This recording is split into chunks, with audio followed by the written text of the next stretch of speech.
de la commission de l'aménagement du territoire et du développement durable pour 3 minutes.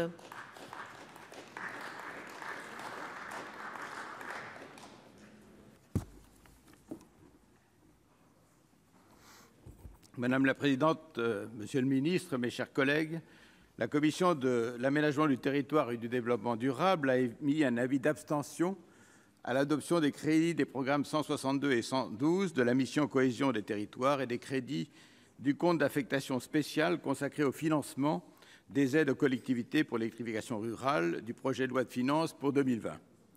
Plusieurs raisons justifient ce choix. D'abord, la commission a salué l'inscription d'une ligne de 10 millions d'euros dédiée au soutien à la conception technique et financière des projets des collectivités territoriales dans la subvention qui sera versée à l'Agence nationale de la cohésion des territoires, car c'est un point crucial pour soutenir les territoires les plus fragiles. Naturellement, j'apporterai mon soutien à la proposition de la commission des finances de relever de 10 millions d'euros l'inscription budgétaire au bénéfice des crédits territoriaux.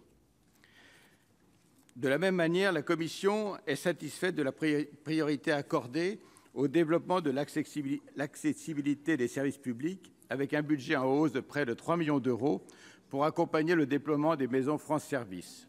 Ensuite, les moyens dédiés au plan de lutte contre le chlordécone sont renforcés en 2020, et c'est un événement positif, même s'ils ne sont pas encore à la hauteur de la réalité de ce scandale environnemental et de ses conséquences sanitaires préoccupantes. Toutefois, deux éléments principaux ont retenu l'attention de la commission et ont conduit à modérer l'enthousiasme, si je puis dire, pour ce budget 2020. Il en va ainsi de la baisse continue dont sont victimes les crédits dédiés à la prime d'aménagement du territoire. Le PLF ne contient que 6 millions d'euros en autorisations d'engagement pour la prime, ce qui est très insuffisant pour accompagner les territoires qui subissent encore les conséquences de la crise de 2008 et sont confrontés à la nécessité de renforcer leur attractivité à l'égard des investissements étrangers.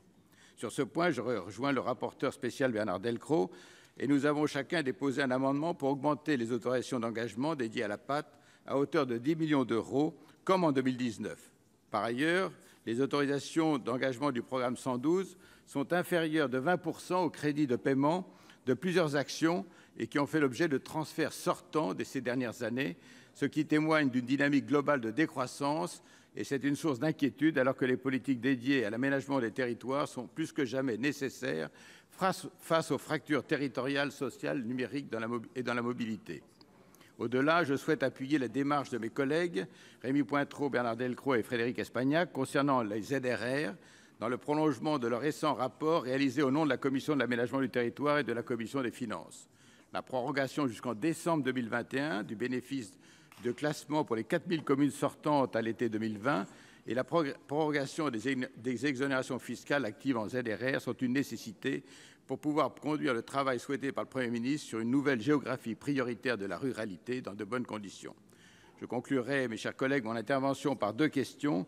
D'abord, Monsieur le ministre, quel sort réservez-vous à la prime d'aménagement du territoire à terme? Ensuite, quelles sont les priorités d'action de l'ANCT pour 2020? Je vous en remercie.